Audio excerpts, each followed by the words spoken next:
গণপ্রজাতন্ত্রী বাংলাদেশ সরকার কুড়ারবাজার ইউনিয়ন ভূমি অফিস বিয়ানীবাজার সিলেট আঙ্গুরা মোহাম্মদপুর বালুমহালের 1432 বঙ্গাব্দের আনুষ্ঠানিক দখলদেহি প্রদান 19 জুন 2025 ইংরেজি সকাল 10 ঘটিকায় সরজমিনে উপস্থিত হয়ে ও সাক্ষীগণের উপস্থিতিতে বালুমহালের দখলদেহি ও জনাব মিজানুর রহমান পিতা আব্দুর রহিম সর্বমোট 1,16,31,250 টাকা পরিশোধ করে বালুমহালটির দখলদাহি লাভ করেন।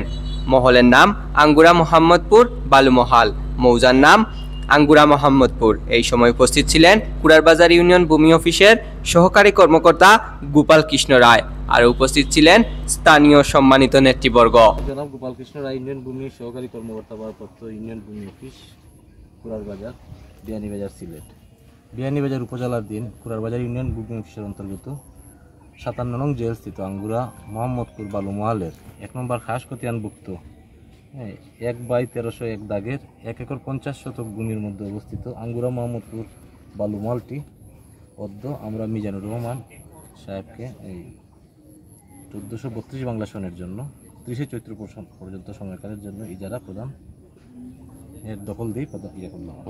সর্বমোট ব্যাট এবং আয়কর সহ 1,16,31,250 টাকা পরিশোধ করে ইজারাটি এবছর সরকার বাহাদুর থেকে লিজ প্রাপ্ত হয়েছে।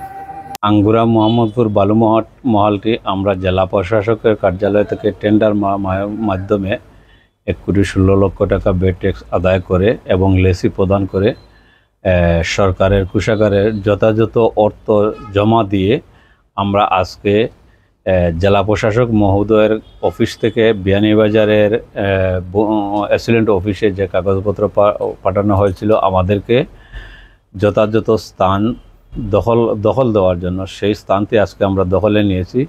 বিয়ানীবাজার অ্যাসিলেন্ট অফিসের সচিব, সহকারী সচিব অদূত ভাই সহ এবং কুড়ারবাজার ভূমি অফিসের ভূমি অফিসার সহ আমাদেরকে আঙ্গুরা মোহাম্মদপুরের যে জায়গাটি আমাদের রয়েছে লিজের অন্তর্ভুক্ত, সেই জায়গাটিতে লাল ফ্ল্যাগ মেরে দখল বুঝিয়ে দেওয়া হয়েছে।